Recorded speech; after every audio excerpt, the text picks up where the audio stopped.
Mayong gabi sa tanan, ani kita karon sa Butuan City, diri sa Sian Restaurant.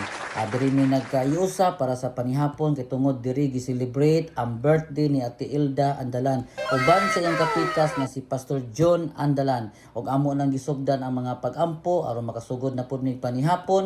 Guman sa pag-ampo, lipay kayo si Ate Ilda kay gikantahan namo birthday songs. Og nalipay pud mi nga usa pud mi niya ka bisita. Nagpasabot importante mi niya nga higala. Sana Og all. yung gipakita ang cake nga gibutan sa plato nga gibutangan og happy birthday og nagpadayon mig chika-chika og unsay mga kalambuan sa kinabuhi og unsay mga negosyo og di po nako kalimutan niya akong negosyo nga Kadapis Perfume katong kasulay ani sulayin niyo nini kay nindot kay ni og dugay mawala ang iyang kahumot. Isang pagkaugma, balikom pa yung sanina, ang kahumot nagpabilin sa sanina.